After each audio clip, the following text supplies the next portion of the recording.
But চাষিরা মূলত চাষ করে এই ধানটার জন্যই। এই ধানটা যখন কেটে দেয় না, তো এটাকে আর রিকভার করার কোনোভাবেই কোনো উপায় নেই। তো এটা হচ্ছে চাষিদের পুরোপুরি লস। আসসালামু আলাইকুম। তো এই মুহূর্তে আমি রয়েছি গ্রীষ্মকালীন যে ধান চাষ হয় আমাদের সেই জমিতে। তো এই বছর একটা জিনিস খুবই বেশি দেখা যাচ্ছে, এটা হচ্ছে শীষ মরা বা শীষ কাটা যেটা বলে।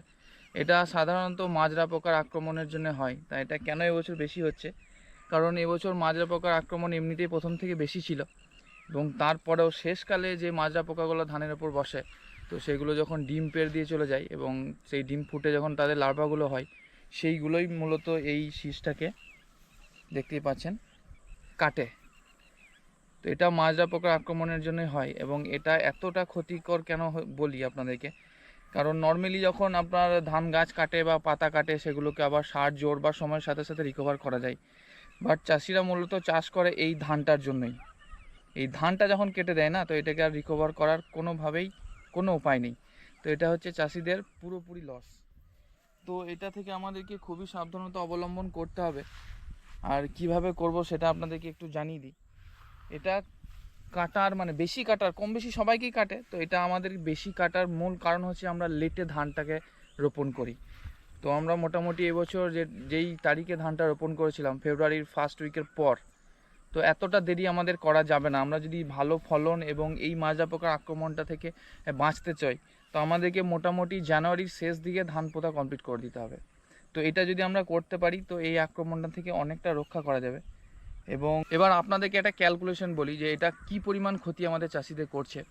এবছর যা শীষ কাটার কন্ডিশন, তাতে কারোর 5%, কারোর 10%, কারোর 15% পর্যন্ত শীষ কেটেছে। তো গ্রীষ্মকালীন ধানের ফলন যেহেতু বর্ষার থেকে বেশি হয়, তো 5% যদি শীষ কাটে, তো মোটামুটি আমাদের এখানে 40 শতকে 1 বস্তা। আর এরকম গড় এবার আপনি দেখেন 10% করলে 2 বস্তা, এবং 15% যদি কাটে তাহলে 3 বস্তা ধান কিন্তু চাষির একদম নিট ধান কমে যাবে। এখানে কারোর কোনো হাত নেই, মানে কমবেই কমবে। তো 5%, আমি সর্বনিম্ন 5%ও যদি ধরি, তাহলে সেক্ষেত্রে আপনার কত হচ্ছে, প্রায় 1000 থেকে 1200 টাকা মোটামুটি ভালো দাম যদি পাওয়া যায় আপনার লস হচ্ছে। তো এই খরচাটা আপনার ডিসেন্ট অ্যামাউন্ট, মানে ভালো কোম্পানির ওষুধ দিয়ে যে স্প্রে করতে যে খরচা বিঘেতে, সেই খরচাটা আপনার বেরিয়ে আসবে। তো আমাদেরকে এই জিনিসটা খুবই মাথায় রাখতে হবে, এবং এই মাজরা পোকার আক্রমণটা যদি আমরা পরের বছর থেকে ঠেকাতে চাই, তো আমাদেরকে চেষ্টা করতে হবে আরও 10 থেকে 15 দিন আগে ধানটা রোপণ করার, এবং মাজরা পোকার যেসব ওষুধ স্প্রে আমাদের করতে হয়, তো সেগুলো একটু ধ্যান দিয়ে বা ভালোভাবে ভালো মানের ওষুধ স্প্রে করলে আশা করি এই আক্রমণ থেকে কিছুটা হলেও রক্ষা পাওয়া যাবে। কারণ এই যে ক্ষতিটা চাষিদের হয়ে যাচ্ছে, এটার কোনো মানে মানে কোনো রকম ভরপাই করা যাবে না। কারণ ধানের গাছ বা পাতা কাটলে সেটাকে আমরা জোর বা সময়ের সাথে সাথে হয়তো করতে পারবো, কিন্তু শীষই যদি কেটে দেয়, যেটার জন্যই চাষ করা, তো সেটাকে আর কীভাবে ভরপাই করব। তো আশা করি সবাই বুঝতে পেরেছেন, এবং ভিডিওটা যদি আপনার ইনফরমেটিভ লাগে, তো সবাই লাইক শেয়ার করবেন। Thank you.